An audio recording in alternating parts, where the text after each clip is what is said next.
when I shot up for the first time, it was never going back, never doing anything else another way. If I can put it in this needle, I'm putting it in my body.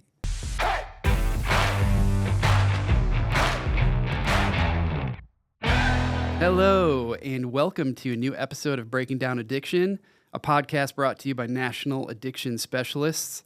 I'm your host, Johnny Phillip. Welcome today. And also, we're joined by an amazing man, beautiful person, and one of my good friends, Mr. Zachary Grace. Appreciate it. Thanks for coming today. Appreciate you, man, always. Same here, dude. We've gotten to know each other as brothers in recovery. We golf frequently together. Yeah. We talk shit All the time. But we're going to share everything from like your story to some moments of inspiration. But I like to start off all these episodes with the same exact question. Okay. And that is, if you were sitting across from yourself in active addiction, and we're talking about like in your deepest, darkest bottom, if you could speak to that guy, what would you say to him? Dang, bro, that's a tough one. You don't get me crying, bro. You don't get Let's me go. emotional. Man, honestly, if I'm thinking about myself, man, 28-year-old, just lost his kid, like, busted up dude. Man, honestly, you're worth it. I think a big part of, like, why people stay doing the things that we do in those times is because we don't think we're worth anything more than that. So I would tell him, bro, you're worth it. Try to speak some identity into him. Try to see what I see in him. You know, just I think a lot of times we would just speak into someone's potential instead of the person that is actually sitting in front of us. Right. And we could really change some people. So, yeah. Did you, when you were using, did you envision a long life for yourself? No way. No, not at all. So yeah. So you were using and not worried about a year from now, 50 years from now. No, I was fixated on not even the next day. Just day to day, grind to grind, fix to fix, dope sick to well. That's my main goal. I mean, you're speaking dope sick already. I know that you were a intravenous heroin user. Yeah. But you started drinking at age 13, right? Yep. So lead us through that. Like, you started drinking at 13. When did it pick up? Because I think you became like a full-blown addict at around 17. Yeah, man. Correctly. I think, like, just me and my story. I talk to a lot of people and hear a lot of their stories. For me and mine, it's like you hear people and they talk about, I'll never do this, or I'll never go to the needle, I'll never smoke crack, I'll never get that bad. For me, it was complete opposite. Like, I just love that dopamine.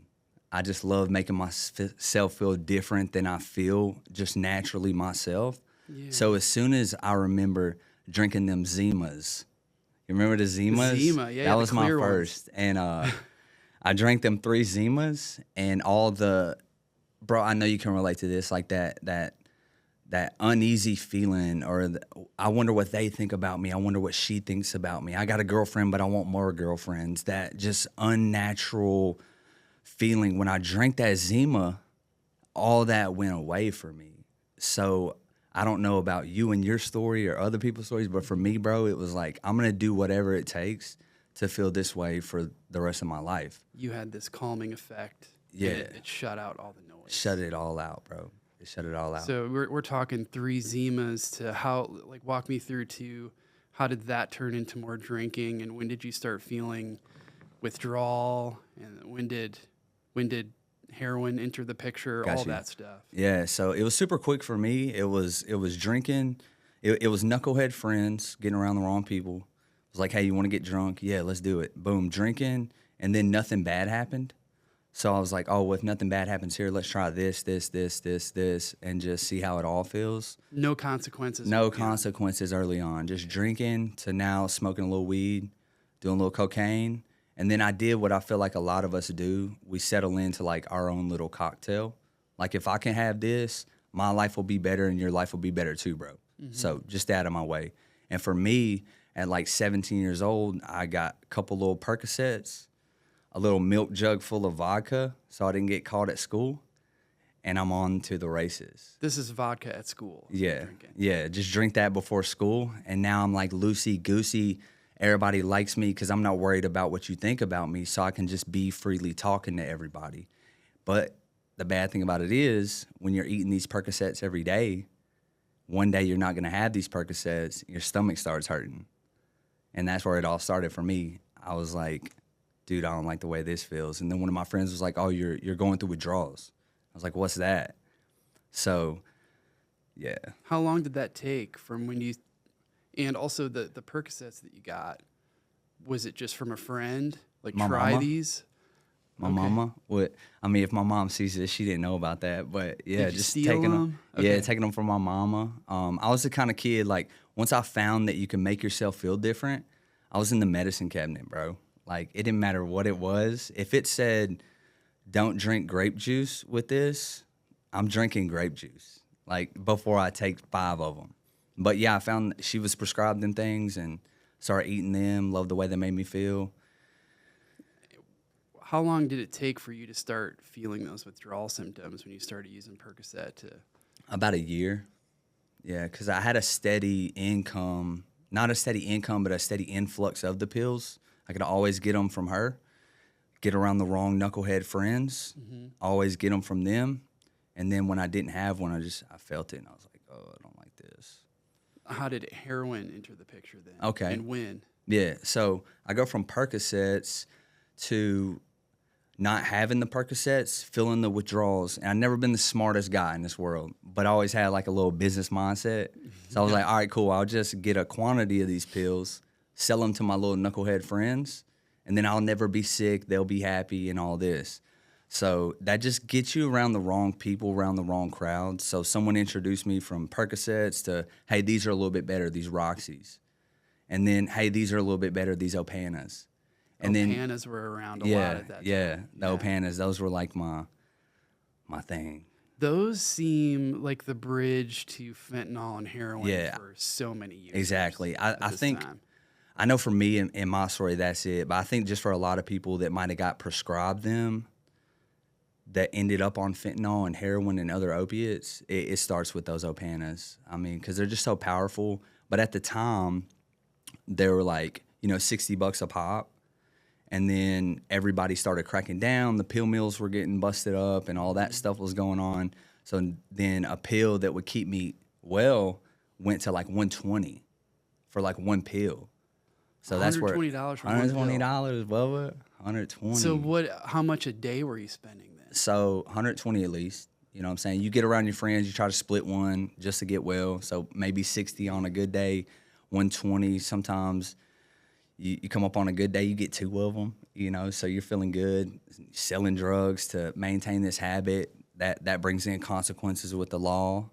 Now you got a bunch of charges. That was my next question. So if it's 120 a pill and you're sometimes maybe getting 2 a day, how can you afford this? So you're selling drugs at this point. Well, I mean, looking back in an honest form that I am now. Yeah. Like back then, I would have told you I'm a dope boy and I do this stuff and I move around like that. But really, I was just a addict, and I would do grimy things, rob people, not like strong arm, but like, hey, I'm gonna go over here and get this. Let me get your money, and then you'll never see me again. That type of guy. Steal from stores, steal stuff from people to sell it. It didn't matter. We could talk a whole hour about just stuff you do to get the fix, to feel well. Right. But where heroin comes into play is I got some charges out here, and I had this bright idea. I'll just go away from here, which Tennessee is my home.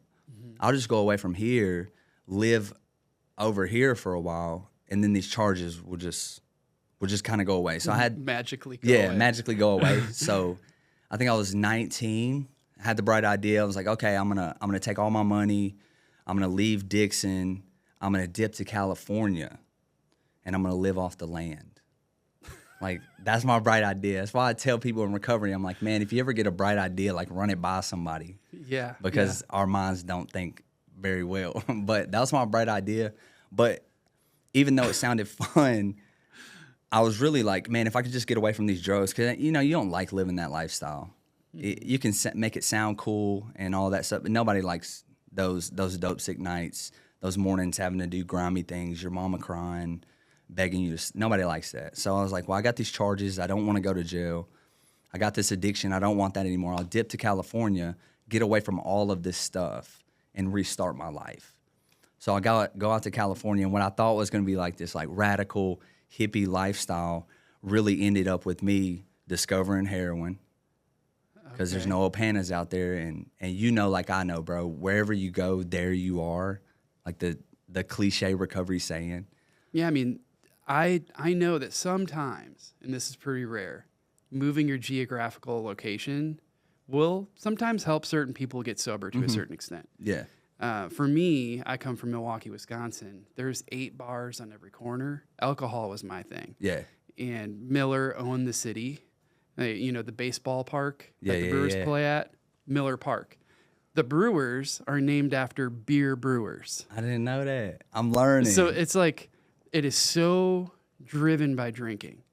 And I knew that once I got sober, after about 2 years, I know that if I wanted to see a certain friend, I would have to go to this bar on the south side at 5 o'clock because they would be there. Yeah. So I would have to constantly go to bars to go hang out with friends or go to a show with them, and they'd be super drunk. So I would to get away from that was a good move. But then I always say that I'm such an alcoholic that you could drop me off in the middle of a cornfield in Iowa. I will figure out a way in the next couple hours how to get fucked up. Yeah. And I'm sure you could too. Yeah, you be out there shucking corn trying to make some alcohol. Absolutely. Yeah. But tell me more about California. So you started using heroin there. Yeah. And like because you were supposed to be living off the land. Yeah, so. exactly. Well, I can tell you this if you don't know. Just because you grow up in like a town where there's farmers, don't mean that you like develop that knowledge through osmosis. You know what I mean, bro? So I go out there thinking this is going to be really cool. And what was this cool idea, really, without going into a war story, it ended up like this. Me standing on the side of the road with a sign, begging for money. That's it. Because you had nothing. Had nothing. I went out there and I met a friend that was the hippie lifestyle guy. And to this day, I think he's still living that lifestyle. Shout out, Matt. Yeah. Wow. But he's just incredible. That kind of guy. No shoes, ever. But anyways, so I go out there, I meet up with him, and just get around the wrong people, still with that mindset of I want something different, still with this addiction. And somebody was like, I don't know an Opana, but this is cheap. And showed me heroin. I really loved heroin. I just really fell in love with that. And that comes along with everything that comes along with that. So, yeah, ended up holding the sign. I always had a little bit of pride about me, though. My sign, check this, said, broke but sexy. Yeah, that's so you. Yeah. And it worked for a little bit, but just bringing it back how I got back here, I wound up losing my wallet out there. Mm-hmm. So you can't move around without an ID, food stamp card. Like, you just can't move. For sure. So I was like, all right, cool. I'll hitchhike back to Tennessee, get back here, get my stuff, all my birth certificate and stuff, get back right, and I'll come back out here and just keep this rolling. Because I just learned how to move that way. I was like, cool. Well, I hitchhiked back to Tennessee. It took me like a month to get back. Holy yeah. Shit, dude. And but when I make it back, going back to them charges, just because you leave for a little bit, they don't magically go away. They don't magically disappear. So that's kind of what started my process of just getting caught up in the justice system. Okay. Got caught up, put in jail, on probation, and then so on and so forth. I do want to rewind it a little bit. So you got involved with heroin. What did your daily use look like at the time? Point? Yeah, I hadn't went to the IV yet. I hadn't done that yet. It was snorting it, and it was basically, it's not $120 a pill. It's everywhere. A lot cheaper, a lot more affordable, a lot easier to sell a sander that I stole for $20 to get well than it is to like take someone's wallet and get a credit card to get a pill. Yeah. So it was a lot easier to move around, but the usage, it wasn't really kind of crazy out of control. I mean, maybe I'm an addict, and I think heroin's out of control. Let's be real. But for me, it was, half a gram and under a day, which is still, to a normal person, that's wow. But for me, a lot of drugs. Yeah, it got a lot worse. So I look back at that thinking half a gram of heroin isn't bad. So, yeah. When did you start intravenously using? Yeah, great question. Already back in Tennessee. I was actually living in Hermitage at where we golfed recently. With the sheep. Yeah. I was living in Hermitage. My girl's uncle had a house there, and he didn't know that we were like addicts. He was trying to be nice. Okay. And he said, well, I'm selling this house. Y'all can just live in this house until it sells. So I'm in Hermitage living in this $1 million house. Unknowingly enabling some drug addicts. Exactly. So I'm trying to work a little job. We don't have any bills, no rent, nothing like that. So everything that I'm get just in your arm. Goes in my arm. Well, not yet. It was going in my nose at first. And then I had a friend come in. It was just random, wrong people. Had a friend come in that I went to high school with. We played baseball together. And he was in town, and he did heroin. And he had a bag of rigs. And I seen him doing it. And he was doing a lot less with a lot more effects. And I was like, man, let me try that. So you can make your drugs stretch a little bit more. You can make it stretch a little bit, yeah. So that was when, at the time, I didn't know how to do it myself. I was like, here, do it for me. And he did it for me, and it was, I think people like us, you hit them shifting factors in your life. Right. Like I've had a couple throughout my life. Like your parents get divorced, you try drugs for the first time. When I shot up for the first time, it was never going back, never doing anything else another way. If I can put it in this needle, I'm putting it in my body. I've also heard certain drug addicts that they're scared of needles their whole life. When they go to the doctor, they'll never get blood drawn. Yeah. They shift to heroin use because they don't even care at that point. They know what's coming. And exactly. That doesn't make them fear the needle. I think it's partially more of an addiction than even the drugs. Yeah. Because it's like the routine. The routine, the prick of your skin. Yeah. Like even nearly 8 years clean, like I can still you'll have dreams. It's like a thing. Like when you think a ceremony. Yeah. So you, just to move a little bit on from your usage, so there's there's jail sentences, there's multiple treatment stays, psych hospital stays.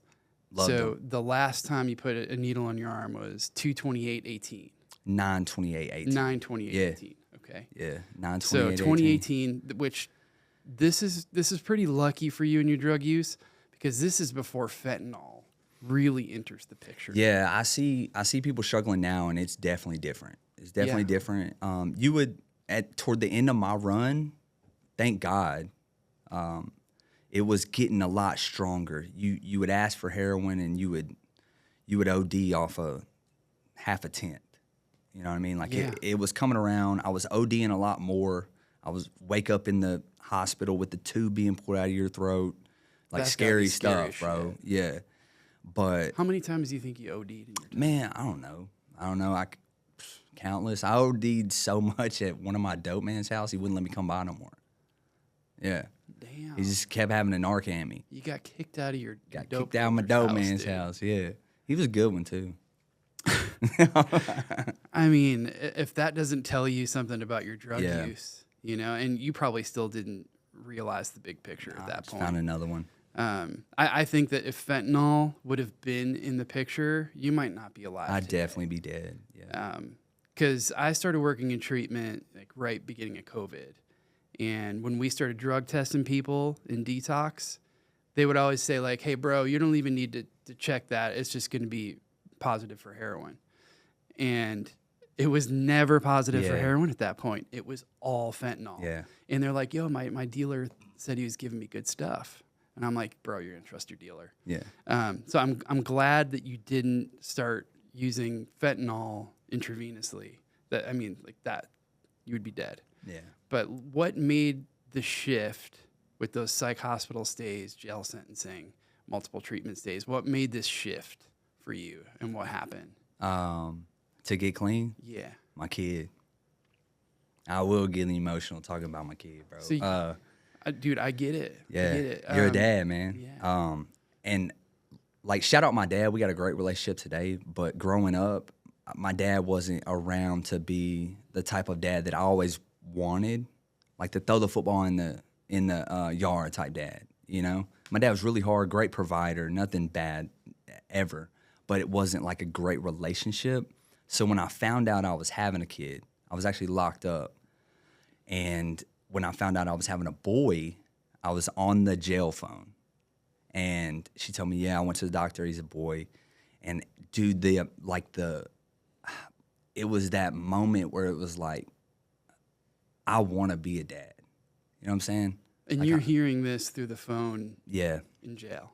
Yep. That's got to be a hell of a feeling. I know, man. In the worst possible way. Yeah. And the worst possible thing is like getting out of that jail sentence and going right back to the needle. Like that's addiction. You know what I mean? Even though I wanted to be a dad, but to kind of fast track on, it was my kid.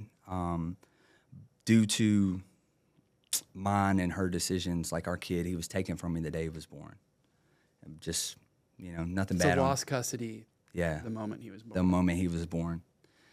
And you would think that would wake somebody up, but addiction. That's how sick it is. But I do want to back up just a little bit from this point that you made. I couldn't get sober for my family. I couldn't get sober for my significant other, a child, nothing. And you were experiencing that at that time too, because once you had this jail sentencing and you knew that you were going to be a dad, you still couldn't get sober at that exact point, right? Mm-hmm. So what was going on there? So you would think that you would stop, like we all should, like the tears, whatever. There's many things that should You'd be stop able to us. stop for your kid. Exactly. You'd be able to stop for your kid. And I really wanted to. And I think that was one of the things early on, treatment centers, psych hospitals, overdoses, all these different things. You want to stop, but you think you could still keep going. Mm-hmm. But now my actions have affected someone on this earth that has no say in this. So now I want to stop, and no matter what I need to do, I'm going to do it. And I still can't stop. That's the darkest I've ever been in my life. That's the depth of now I'm going to listen to someone else. Does that make sense? Right. So when I get the opportunity, now just kind of go into this, you want me to back up, just let me know. No, go ahead. I get the opportunity. Lincoln's about 2 months old. His that's my son's name. Shout out Lincoln. But Lincoln's Great about name. 2 months old, and he's in the custody of my girl's mom. So I'm still trying to finesse. I'm on community corrections at the time.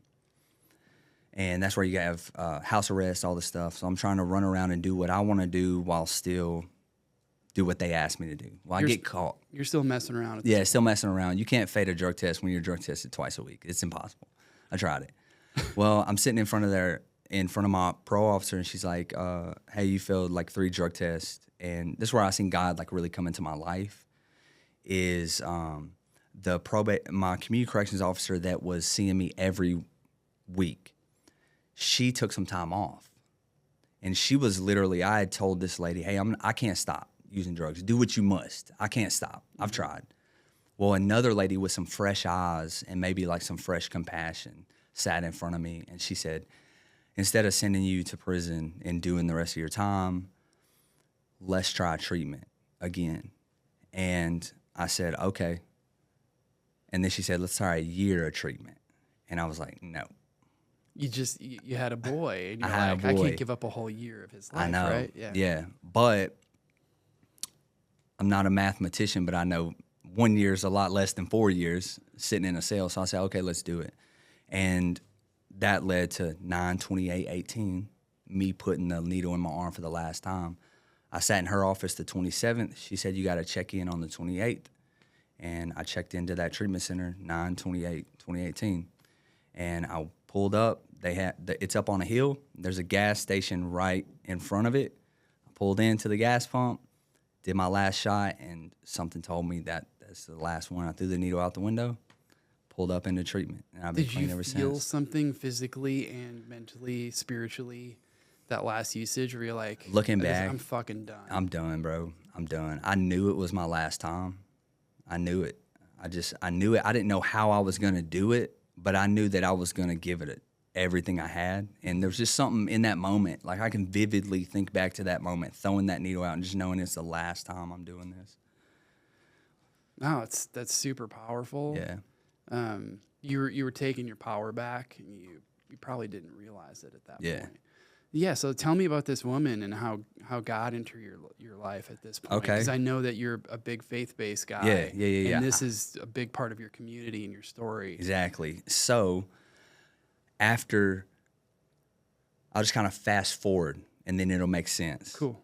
So about 4 years clean, my probation off, the lady that took some time off, she retired. And this point, we have a beautiful relationship, and she asked me to speak at her retirement party. Kidding. Yeah. So That's special. yeah, so I was thanking her for the millionth time. Hey, I'm glad you took some time off. And she explained to me that, and this is why I say it was God. She explained to me that at that time, the reason why she took time off is because she was getting so frustrated and just had no compassion.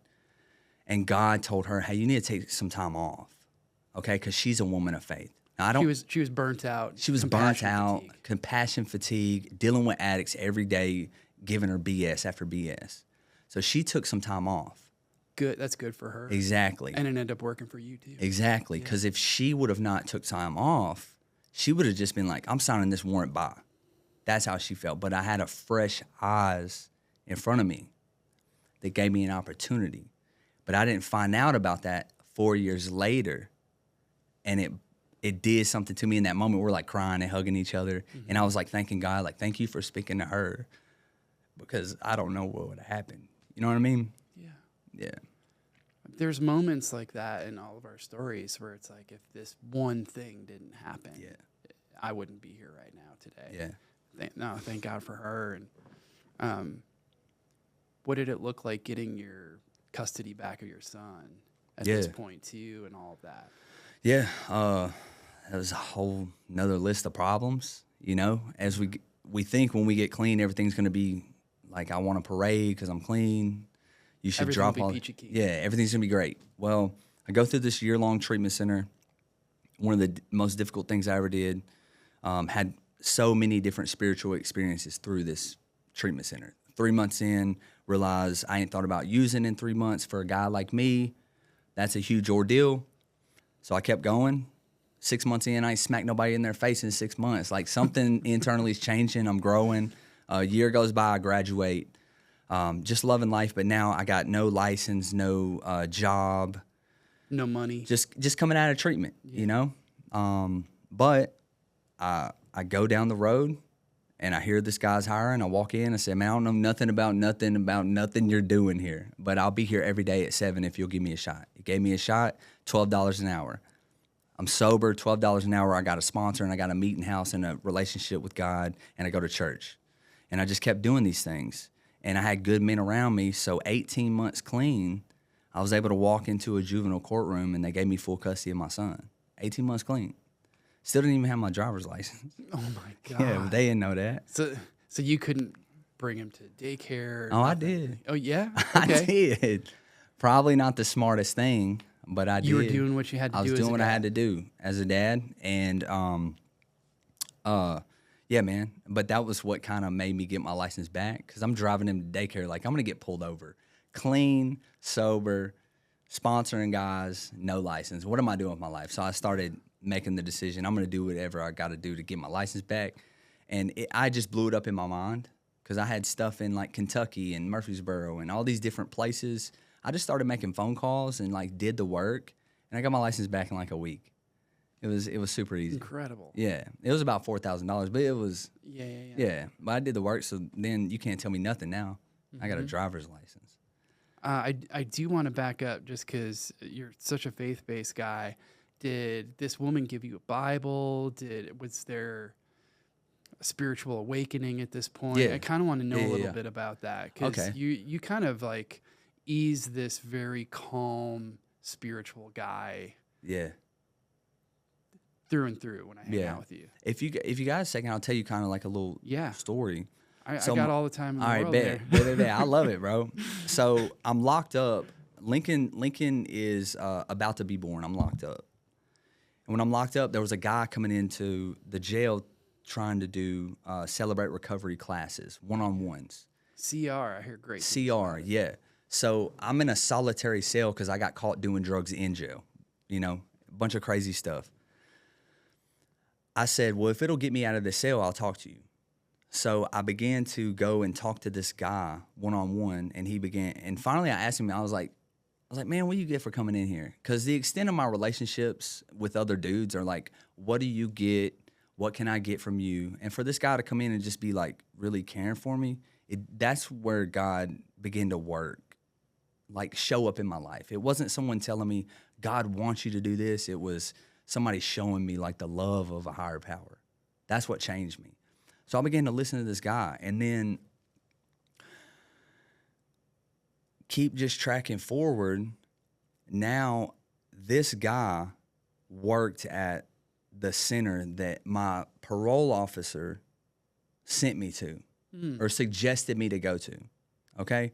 So by this guy being who God wanted him to be for me, is this tracking? Yeah, tracking. So by him showing me God's love, and I knew he worked at this place, when she offered me a place to go and said this facility's name, I equated it with this loving dude that came to talk to a drug addict in jail. And this guy's expecting nothing in return. Expecting nothing in return, bro. He's coming in there on a volunteer basis just to try to share recovery with a guy. So I was like, okay, well, Hope Center, this guy was Hope Center. Cool, I'll go there. So when I go in there, I already go in with an open mind of this place. And you got to go in open-minded, willingness, honesty. Like, these are core things for recovery. 100%. So I go in, and when I go into the center, I'm dope sick. They don't do a medical detox. So I'm going through it, bro. It's like Gatorade and water and sweat it out in this place. You can't eat. Can't eat, can't sleep. So I lay there for about 3 days, and then the director comes up to me, and he says, hey, you got to get up, and you got to start doing programming. Regardless if you come to class or not, you got to shower. Everybody say you stink. I'm like, all right. All right, I get it. So I measle on to the shower, and then I said one of the most honest prayers I ever said in my life in the shower. I got stuff coming out all ends. You know, withdrawals. I ain't got to go into that. Yeah. But I said, God, I hope you're real, because I need something to change, and I need it now, man. And the next morning, I measle on down to chapel. You got to go to chapel at like 4:30 a.m. All right, it's a tough program. But I go on down to chapel, and in this chapel, they give you a Bible reading plan, and you have to read 2 chapters of Scripture every morning. And you pick one verse out of the 2 chapters, and you break that down in your journal. And that's what kind of started. Mm-hmm. So the 2 chapters were Nehemiah, and I couldn't pronounce it. I know nothing about so I was like, I'm going to skip that one. We'll do that one another time. But I seen Psalms, and everybody knows what Psalms is. So the chapter of the day was chapter 34. So you got to read the chapter, pick one verse. I'm reading the chapter, and I get down to 34. I get down to 18. And it says, the Lord is close to the brokenhearted, and he rescues those whose spirits are crushed. And for me at that time, I've always been good. If my spirit's crushed, I could smile and act like everything's cool. So I was acting like, put a mask on. But it was like God's way of speaking to me like, hey, man, I see that you're brokenhearted. I see that you're crushed. Like, you're thinking about Lincoln. You're thinking about all the things that you've done. The drugs are out of your system. It's all flooding in. But I'm close to you right now, man. I brought you here to restore you. And that's just what kind of kicked it off. And I had little moments like that throughout that whole year. Just time after time after time after time. So... yeah, sorry to get a little emotional there. No, there's no coincidence there either. Nah, man. And just this is a side note. You're such an incredible dude that you had me crying, and then 20 seconds later you had me laughing. That's your personality to a T. Dude, I'm just so glad that everything locked in when and where it was supposed to. Yeah, bro, it locked in. That's a great way to put it. Everything was locking in, and I had great 12-step knowledge, but I get to third step and quit. I didn't have a higher power. I couldn't connect with nothing. I tried everything, man.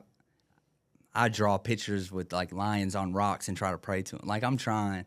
I never would stick, but man, something for me, and I'm not here to preach at people, but I'm here to tell people what brings me peace and me hope. And man, a relationship with God, bro. Like that's what, when I meshed my 12-step knowledge with my relationship with Jesus, my life began to flourish.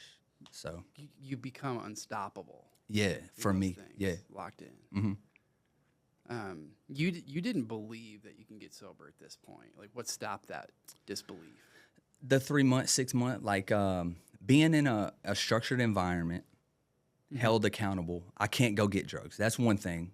Got to have that. But I had been to 30 days of treatment, learned some good things, get out, and go right back. I had learned great things, but I didn't have the time to apply great things. Maybe Does that not make the sense? necessary tools, too. Exactly. Yeah.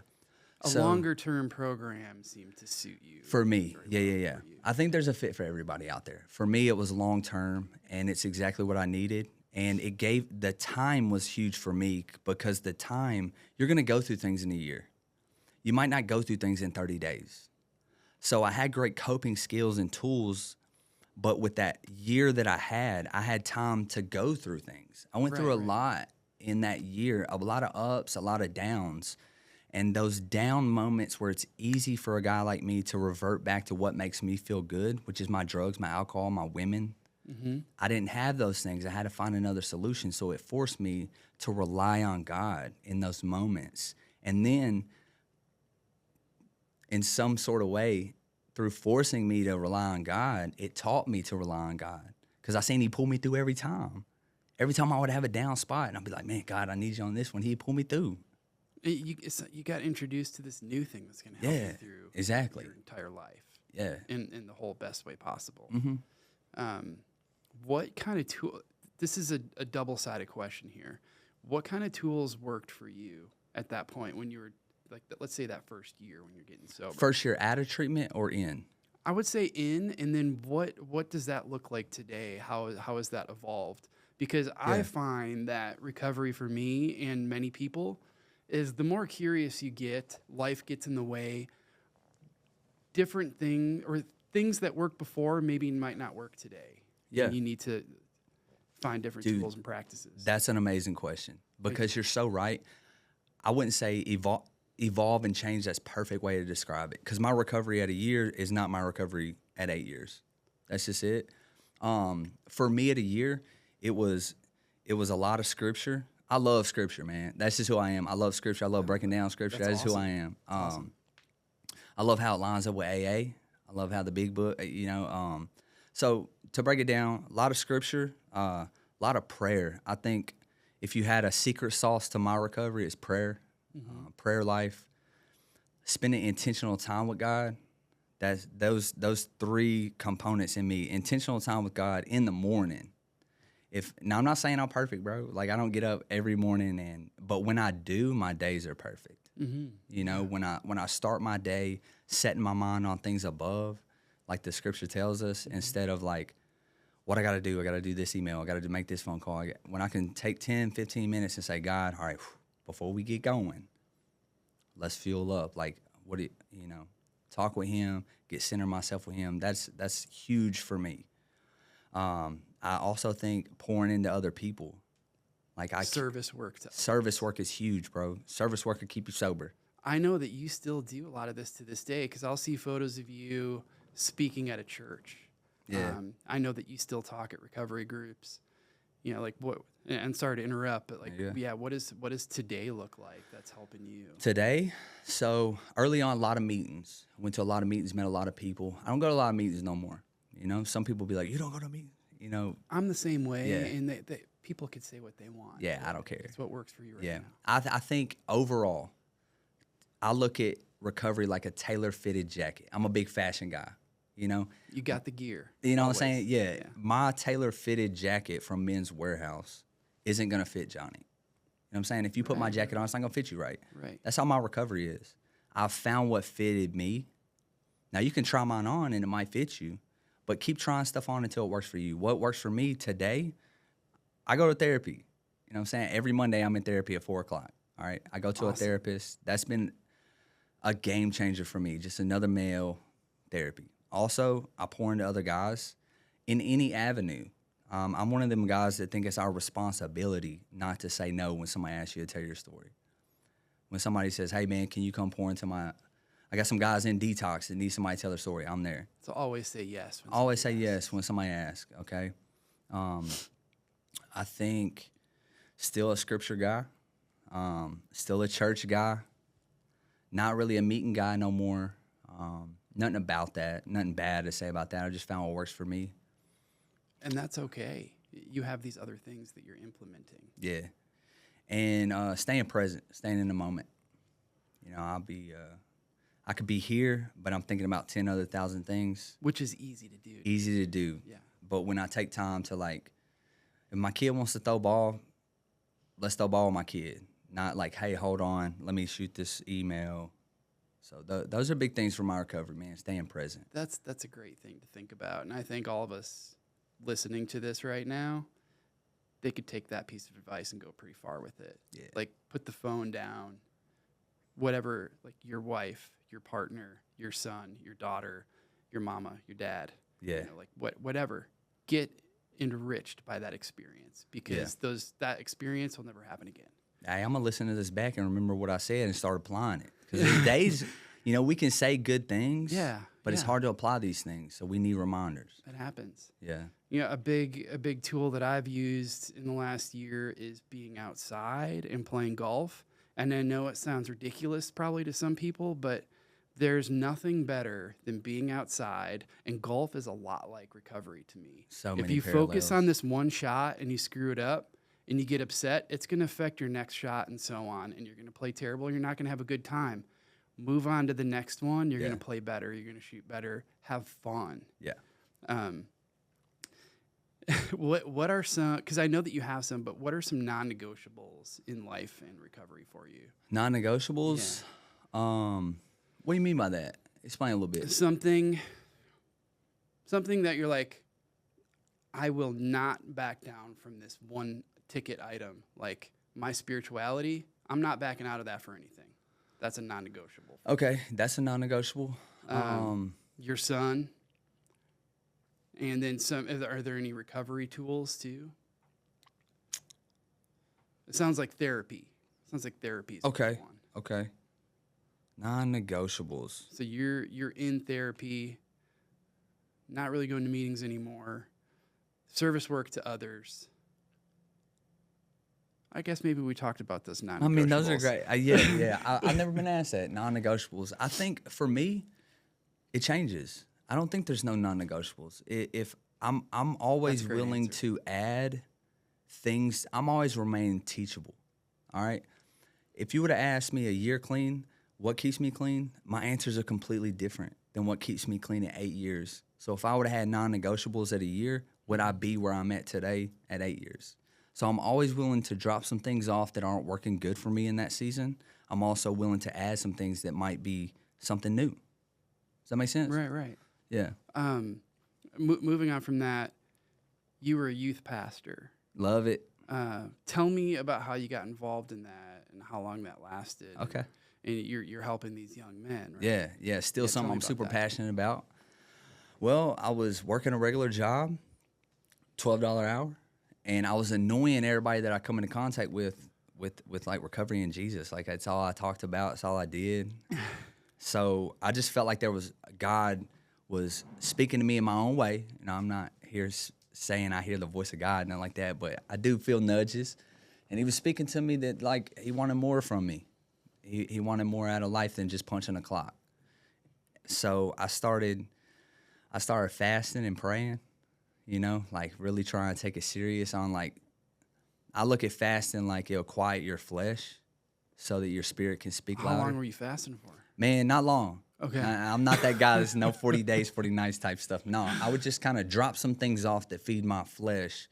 And when I feel the need to want to go toward them things, some would be food, some would be water, some would be a certain type of food, sugar, whatever it is. Mm-hmm. But I'm trying to deny my flesh and go more toward the Lord to seek answers on my life, if that makes sense. Totally. So in this season, I was doing that.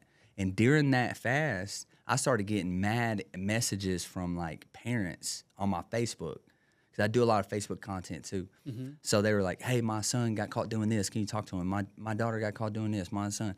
I'm like, okay, God, are you like calling me to youth? These opportunities are just popping up. Exactly, yeah. So I started serving at youth at my church. And then I realized because of the tattoos and I think the way I talk, and they listen to what I say. So I just kept serving, and then I just kept serving. And then I got offered to be the youth pastor. So I stepped into full-time ministry, being the youth pastor at Compassion. And, dude, I miss that. I still, anytime they call me, hey, we need a speaker, I'm there, bro. Like, I love the youth. I just think if we can take time for them, man, we can really make some impact on this world. And they struggle just like we did, you know. Think about Johnny at 12, 13. Yeah. You know, think about Zach at 12, 13. I mean, this leads me to my next question, too. So it sounds like at 13 and around like 14, 15 for me, it was just a drink with friends. Yeah. You know, like you had your Zima. What would you say to either young men, young girls that are having just a drink with friends, mm-hmm. and how fast can that turn into something that is out of control? Yeah. I think speak facts to them. Okay? A lot of us approach this prevention thing with teenagers as a just say no. Just say no don't work. What I do when I go to do presentations in schools, when I speak to youth, I speak to them, and I would speak to myself. I speak facts. Hey, look, here's the facts. It don't matter what your mama says. It don't matter what your guidance counselor, your pastor, it don't matter what nobody says. You're going to do what you want to do, period. Because I'm going to do what I want to do at 16, 17 years old. You're going to do what you want to do. Take the experience and the facts that I'm giving you, like my story, my experience of someone that's been down that road. Make your decision off my mistakes, okay? So I put the ball in their court, just like I will put the ball in young Zach's court. Hey, bro, I know you're going through a lot. First off, feelings ain't facts. You're better than your mind's telling you. But secondly, I see the road you're about to go down. I see you casually drinking with your friends. I used to casually drink with my friends. But who would have told me that a casual drink would have led to me sticking a needle in my neck? You know what I mean? Because you didn't have vein left. Yeah, veins be rolling. I want to just go straight there. But anyways, so I think just being real with them. Don't think we're overexposing them. I used to be scared of that when I got asked to speak in like a middle school. I was like, I don't want to overexpose them. Dude, the conversations with those sixth graders, that the stuff that they're dealing with at home, blew my mind. Like, because of probably TikTok and internet, exposure's not a thing no more. These kids, sixth grade years, like my senior year, they already know what's up. They're already experimenting. So why not come in, guys like you, guys like me, be real with them. Hey, man, you're worth more than that, okay? You're worth more than that. I think hearing it from somebody like you, that looks like you, that experienced it, is helpful. Because I remember in 7th grade, our guidance counselor giving us a presentation on drinking and smoking weed. And I was just like, now I kind of want to drink and smoke weed. Yeah, because he don't. Yeah, yeah, I'm like this from this like straight-laced dude. No, those are such great points. Like, we have to blanket them with information by the right people constantly. Yeah. Because now with fentanyl, one slip, that's death. Bro. And I know fentanyl is getting in the hands of the younger generation. Yeah. For sure. That's one of the things I touch on when I talk to the schools is so like the last numbers that come out, it was something like 4,000. 4,000 Middle Tennessee people died overdose, okay? You look at like the nation, it's like 100,000. Hundreds of thousands. I think it was I don't know. Anyways, we ain't gonna get on numbers, but half of that 4,000 is roughly kids from 15 to 25. Which 25 and an adult, but still a kid. They need to live their life. Dude, that's not even not even a chance at life. Exactly. So I asked them when I give them these numbers, I'm like, this is the number why I'm here. These 1,500 kids are like, this is why I'm here. And then I ask them this. I'm like, do you think that those kids meant to die? And all of them are like, nah. I'm like, exactly. They're just with the wrong knucklehead friends. Try and have a good time, not playing a game, So. And the stakes are a lot higher. Stakes are so high than they ever were. Yeah. So going from Hope Center to some youth pastoring to Freeman Recovery now, and Actually, you've been doing business development. Did I miss something there? Miss something? Yeah. So I went Hope Center, then I went youth pastor, then I got the opportunity to work at Hope Center. Worked for them for a long time. Right. Yeah, worked for them for a long time. Love Hope Center, love what they do. Wouldn't be here without them. But nonprofit grind was it's a different beast. It is. And Dude. I got a young kid. I need to be home with my kid, and doing the job that I do now gives me the opportunity to do that. So, right. Yeah. A little more freedom from being in a facility every day. Yeah. I had an issue with working when I worked at a detox. I was around sick people. We had 36 beds total, not many detox beds, but I'm just every day in a facility with sick people. It's really taxing. Yeah, taxing. But so business development now for Freeman. Yeah. And I know that you have spoke hardcore on collaboration. Love it. And what would you say that true collaboration is between facilities and whoever else that is in recovery? Yeah, recovery? Great question, Johnny, bro. I look at this thing that we do, because we both do it. Man, we're out here to keep people from dying, give people what we have found. Totally. I think that a lot of places that I come into contact with, they say, "Oh, we're the one fits all. Like, we're the great fit for every client," and that's the solution. The solution is here, and I feel like that can be detrimental. Okay, but I also feel like together, it don't matter what facility it is. Together, when we partner and we collaborate, we are the solution for everyone. Because you have a piece that my facility doesn't have. And we actually just talked about that the other day. And it's like this FaceTime that we have really helps because it refreshes our memories. Exactly. On services rendered. So like, you have Freeman Health Partners and we do Suboxone virtually. And it's like something connected between you and I that didn't connect before. Exactly. That's collaboration. It's conversations. It's talking. But it's also being willing to understand like, hey, I don't have it all. You know what I'm saying? I don't have it all. And not only, some facilities don't have all levels of care. Like we do have all levels of care, but some facilities don't. Even beyond that, each facility has its own different fit. Like each person, like Hope Center was a great fit for a guy like me. I've sent people to Hope Center and they dip. It's not a good fit. Wasn't a good fit for them. So it's not a one-stop shop on treatment facilities. The beautiful thing about it is there is a lot of treatment facilities to choose from. But if we, as the people that 9 times out of 10, we're the ones talking to the potential client, the one struggling. Right. If we can take 5-10 minutes to call them to and call just them, hear their voice, exactly. They hear ours. It's a real person that's been through it. Exactly. And you guys hash out a plan. Yeah, dude. That they're comfortable with. Exactly. And that you think that will suit them to live the best life. Yeah.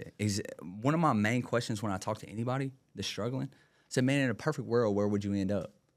I always say that. Mm-hmm. In a perfect world, where would you end up? And you really get the real of what they desire. Man, I'm looking for X, Y, Z. Hey, cool thing about me is I'm literally out here networking and marketing 24/7. So I know all the facilities. And if you're looking for this one, dude, I know a great spot for you. And then I call that. I said, you know what, man? I've been where you've been 100 billion times. Don't do no legwork. I'm going to do the legwork for you. I'm going to call the facility. I'm going to get them to call you. Just taking time to hear a person's story instead of just Yeah. No, yeah. I totally feel you. There was this girl that called me the other day. She was on Suboxone, but then she was looking to try to get into some sort of outpatient that wasn't just Suboxone. Yeah. So I'm like, I'm not going to force her into doing our treatment. She needs some outpatient therapy, some counseling group. So, and she said that she was on the phone all day with people. And so I basically got her policy and I did my algorithm in my head. I reached out to some folks, and for what she was dealing with from 7 in the morning to 7 at night, I spent an hour on it, and she's been in this IOP for the last 2 weeks. Thank you, Johnny. Thank you. Yeah, and it's just like, and I don't want to share those cases to like a bragging situation or anything like that, but it's like, man, if I could just give this person 5 minutes or a half hour of my time, their life will change in a whole new trajectory. Yeah. And I think we all have to keep that fresh perspective, because it's like doing BD it could get really burnout and taxing. I remember 2 Christmases ago, we were all talking about BD in one of our text threads, and you sent us a screenshot, and you're like, BD's a grind, y'all.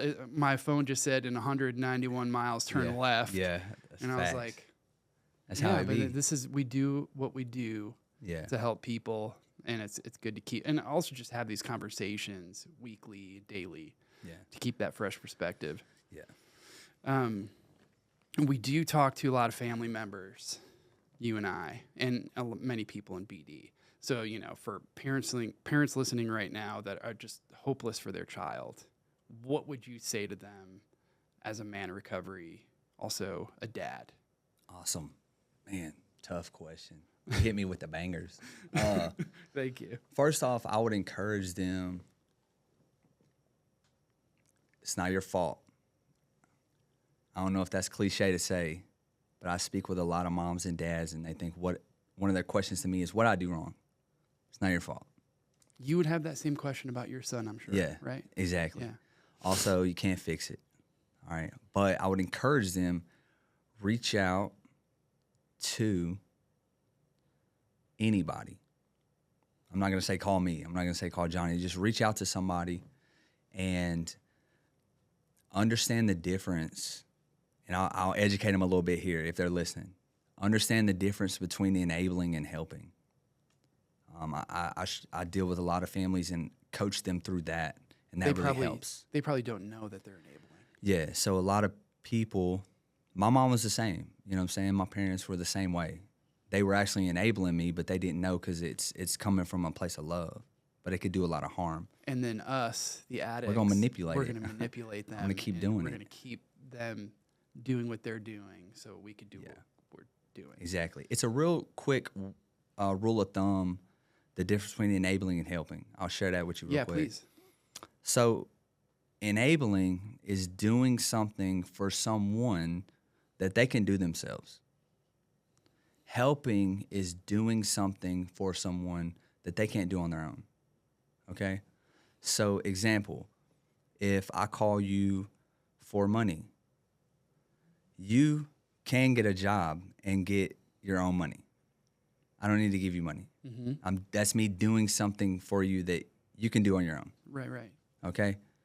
If you're struggling and you need some food, you might not be able to get food right now. I always give people food. That's just my rule of thumb. But yeah, keeping that in the back of your mind, always ask yourself this question. Am I doing something for my loved one that they could do on their own? Or am I doing something that they just can't do right now? You're the first person to tell the difference between that, talking to family members. So I appreciate you spelling that out. And yeah, I think about those two things in different ways too. So I perfect way of spelling that out. Yeah. Dude, I couldn't appreciate you more. I would love to come back and have you on like in the next year just to see where you are in your recovery, what you're doing with work and helping people, and if you're still helping young men out there. But dude, I'm so glad that you had this shift in your life and positivity, and that you got your son back. You're working, helping people. It's amazing. Appreciate it. And for the listeners out there, I really want you to check out Freeman Recovery Center, because you guys do all levels of care. You have housing. It's in the Dixon area. Yeah. And you guys basically take all insurance. Everything. Yeah. Yeah. Well, not everything, but we ain't gonna go into all that. Yeah, yeah. Here's the thing about most of them. Yeah. Here's the thing about really me, Johnny. I know Johnny's the same way. It don't matter about insurance. Call us. It don't matter if you got no insurance, we'll no find money. A solution. We're gonna find a solution. Yeah. Those are actually the ones I like working with. Me too. You know what I mean? I like people like me. I didn't have any insurance. Someone took the time to talk to me. Yeah. So, I appreciate it, dude. Yeah, I also check out Freeman Health Partners, because it's another thing that you guys are doing. Mm-hmm. check out National Addiction Specialists. And then also, if you can, please like and subscribe to the podcast, Breaking Down Addiction. It's on any streaming platform, YouTube. But Zach Grace, thank you so much for sharing everything today. Love you so much, brother. Love you, bro.